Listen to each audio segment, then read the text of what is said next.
Halo sobat, selamat datang di pelajaran biologi kelas 12 bareng aku, Kak Yani. Kali ini kita akan ngomongin soal metabolisme, yang dimana pembahasannya akan dibagi menjadi beberapa topik. Topik yang pertama akan membahas tentang pengertian dari metabolisme. Yang kedua adalah bentuk-bentuk dari metabolisme, dan yang ketiga adalah peran enzim pada proses metabolisme. Saya yakin banget, kalian pasti udah nggak asing sama istilah metabolisme. Tapi, tahu nggak artinya apa? Metabolisme merupakan keseluruhan dari proses atau reaksi kimia yang terjadi di dalam tubuh makhluk hidup, tepatnya di dalam sel. Kita ambil contoh salah satu proses metabolisme yang ada di dalam tubuh manusia, yaitu proses pembentukan energi. Tentu saja kita makan tiap hari kan? Nah, makanan itu adalah bahan dasar dari proses metabolisme pembentukan energi. Makanan tersebut akan masuk ke dalam sistem pencernaan, kemudian dicerna, diserap oleh usus halus, kemudian diedarkan ke dalam sel-sel tubuh. Di dalam sel inilah akan terjadi reaksi kimia, yang dimana hasil akhirnya adalah energi. Hasil energi yang kita buat dapat digunakan untuk berbagai macam hal. Contohnya, untuk jantung berdegup, itu butuh energi.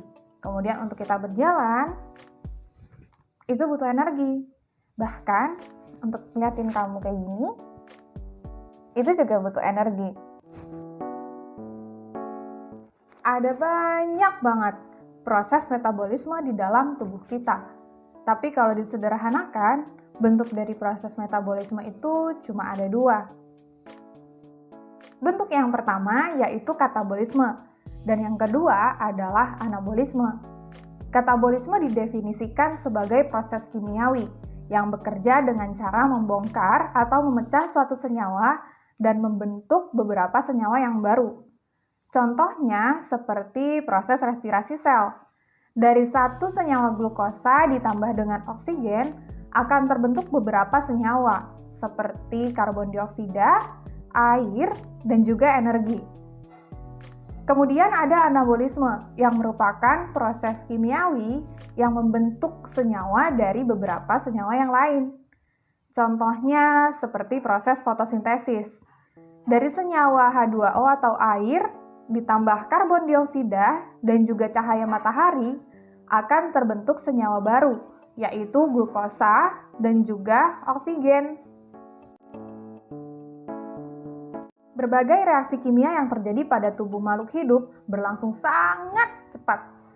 Hal ini terjadi karena adanya bantuan dari salah satu zat yang namanya enzim. Enzim bekerja dengan prinsip mempercepat reaksi kimia dengan menurunkan energi aktivasi. Energi aktivasi merupakan energi awal yang digunakan untuk memulai suatu reaksi kimia. Tanpa adanya enzim, energi aktivasi yang dibutuhkan akan besar, dan ini menyebabkan reaksi kimia akan berlangsung dengan lambat. Perlu diingat juga, meskipun enzim bekerja dengan cara membantu reaksi kimia, tapi enzim ini nggak ikut bereaksi loh.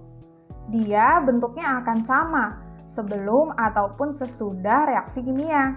Hal ini juga yang menyebabkan enzim disebut dengan biokatalisator. Ngomongin soal enzim, enzim ini terbentuk dari suatu komponen utama yang dinamakan protein. Tapi ada juga enzim yang tidak hanya terdiri dari protein. Enzim yang terdiri atas protein aja disebut dengan enzim sederhana. Sedangkan enzim yang terdiri atas protein dan juga non-protein itu disebut dengan enzim konjugasi. Enzim konjugasi juga dapat disebut dengan holoenzim. Holoenzim ini terdiri atas dua bagian, yaitu apoenzim yang merupakan bagian protein dan juga gugus prostetik yang merupakan bagian non-protein. Gugus prostetik juga dibagi menjadi dua, yaitu kofaktor dan juga koenzim. Kofaktor merupakan ion anorganik seperti ferum, magnesium, kalium, dan juga kuprum. Kemudian ada koenzim yang terdiri atas ion organik kompleks seperti vitamin B, FAD, NAD, dan juga koenzim A. Setelah ini kita akan bahas lebih lanjut soal enzim, mulai dari cara kerjanya, faktor yang mempengaruhi kerja enzim, serta klasifikasi atau penamaan enzim.